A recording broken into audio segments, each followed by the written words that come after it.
विद्यार्थियों, आज हम पढ़ेंगे स्विट्जरलैंड की संघीय सरकार की शक्तियाँ और कार्य।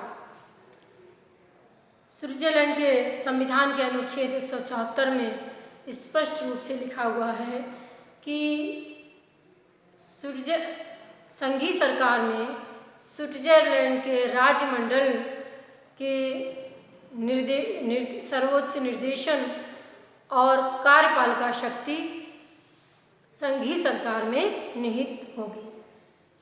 संविधान के अनुच्छेद 180 से लेकर 187 तक संघीय सरकार की शक्तियों और कार्य का संविधान में विस्तृत रूप से विवेचन किया गया है। संघीय सरकार की शक्तियों और कार्यों में सबसे पहले हम पढ़ेंगे संघीय सरकार की कार्यपालिका शक्तियाँ। कार्यपालिका शक्तियों में सबसे पहली शक्ति है सरकारी नीति का निर्धारण करना। देखिए, संघीय सरकार का सबसे पहला कार्य है कि वो सरकारी नीति का निर्धारण करे और उन नीतियों या लक्ष्यों को प्राप्त करने के साधन क्या हैं, इन बातों का भी निर्धारण करें। साथ ही साथ उसके द्वारा समय समय पर पूर्ण रूप से जो उसके द्वारा गतिविधियां संचालित की जा रही हैं या उसके द्वारा प्रशासन शासन से संबंधित जो भी कार्य किए जा रहे हैं उनकी जानकारी वह जनता को भी उपलब्ध करवाएगी, ये उसकी जिम्मेदारी होगी। हाँ, यदि वे गतिविधियां जो कि निजी कारण से या सुरक्षा की दृष्टि से जिनका विवरण दिया जाना या जनता को जिनकी जानकारी देना आवश्यक नहीं होगा, उनकी जानकारी जनता को नहीं देगी। अगला है शासन व्यवस्था का संचालन करना। देखिए, संघीय सरकार का प्रमुख कार्य होता है प्रशासन का संचालन करना। तो संघीय सरकार शासन व्यवस्था का संचालन करेगी। संघीय सरकार संविधान के उपबंधों के अनुसार संघीय संसद के द्वारा बनाएगी जो विधियां हैं उनके अनुसार और सर्वोच्च न्यायालय के द्वारा लिए गए निर्णयों के अनुसार शासन का संचालन करेगी या इन सभी के द्वारा बनाए गए कानून और इनके द्वारा दिए गए निर्णयों को लागू करवाने का कार्य जो है संघीय सरकार के द्वारा किया जाएगा। इस प्रकार से स्विस राज्यमंडल के शासन का संचालन का दायित्व संघीय सरकार के ऊपर है। यह उन पदों पर नियुक्तियां भी करती है जिन पदों पर नियुक्तियां न संघीय संसद करती है न संघीय सर्वोच्च न्यायालय के द्वारा की जाती है और न ही किसी अन्य सत्ता के द्वारा नियुक्तियां की जाएंगी। उन ऐसी सभी नियुक्तियों को जो है संपादित करने का कार्य या उन सभी पदों पर नियुक्तियां करने का कार्य संघीय सरकार के द्वारा किया जाएगा। अगला है वैदेशिक संबंधों का संचालन करना। देखिए, वैदेशिक संबंधों का संचालन भी स्विस सरकार के द्वारा किया जाएगा। स्विस संघीय सरकार विदेशों में स्विट्जरलैंड का प्रतिनिधित्व करती है, विदेशों से संधियां करती है और उसके द्वारा जो संधियां की जाती हैं उन्हें स्वीकृति के लिए संसद के समक्ष प्रस्तुत करती है और साथ ही साथ जो है इसके द्वारा जो है विदेशों के साथ जो संधियां की जाती हैं उनकी न केवल स्वीकृति करवाती है बल्कि विदेशों के द्वारा साथ की गई संधियों को क्रियान्वित करने का दायित्व भी संघीय सरकार के ऊपर होता है। अगला है बाहरी आक्रमण और आंतरिक सुरक्षा। स्विट्जरलैंड की बाहरी आक्रमण स्वतंत्रता और उसकी तटस्थता की रक्षा करना और आंतरिक क्षेत्र में शांति और व्यवस्थाएं बनाए रखना संघीय सरकार का प्रमुख दायित्व माना जाता है और इस हेतु वह सभी आवश्यक कदम उठा सकती है और इस संबंध में उसे इस अध्यादेश जारी करने का भी अधिकार मिला हुआ है। इसके बाद है संघीय सेना पर नियंत्रण।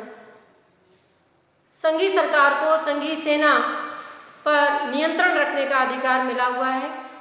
साथ ही यदि संघीय संसद का यानी स्विट्जरलैंड की जो संसद है उसकी कोई बैठक ना हो रही हो, उसका कोई अधिवेशन ना हो रहा हो, और यदि स्विट्जरलैंड की सुरक्षा की दृष्टि से कहीं पर भी सेना का प्रयोग करने की आवश्यकता पड़ जाए तो ऐसी स्थिति में वह अपनी इच्छा से, संघीय सरकार अपनी इच्छा से सेना का प्रयोग भी कर सकती है।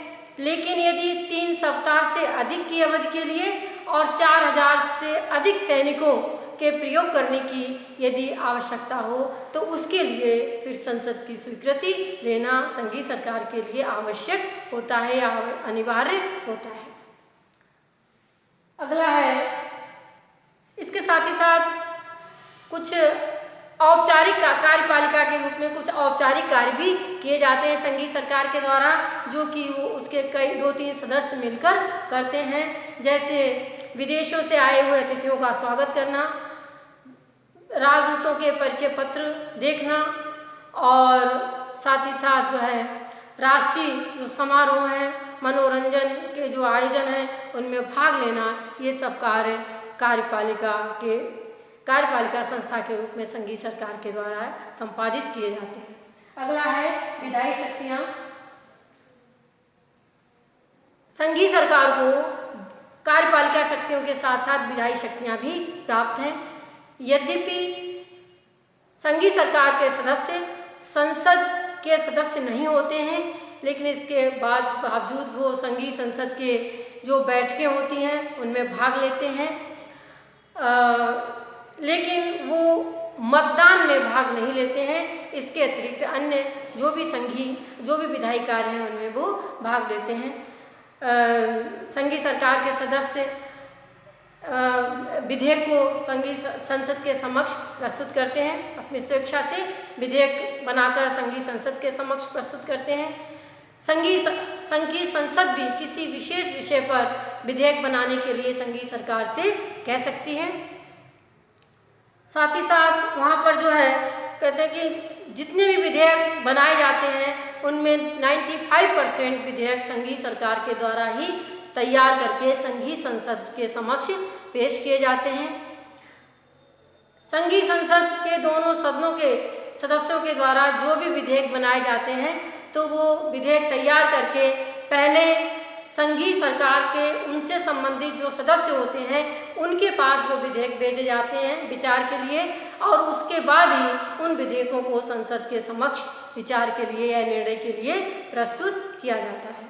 इस प्रकार से हम कह सकते हैं कि संघीय सरकार के सदस्यों को विधि निर्माण में काफ़ी महत्वपूर्ण अधिकार मिले हुए हैं। संघीय सरकार के सदस्य इस प्रकार का प्रस्ताव भी पेश कर सकते हैं कि किसी भी विधेयक के संबंध में या किसी भी विधेयक को लोक निर्णय के लिए प्रस्तुत किया जाए, लोक निर्णय के लिए भेजा जाए। तो इस प्रकार साथ ये विधायी अधिकार मिले हुए हैं। साथ ही साथ संघीय सरकार को अध्यादेश जारी करने और प्रदत्त व्यवस्थापन के तहत नियम बनाने, उपनियम और विनियम बनाने का अधिकार भी उसे मिला हुआ है, और इन नियमों, विनियमों और अध्यादेशों का प्रभाव बिल्कुल जो है कानून के समान होता है।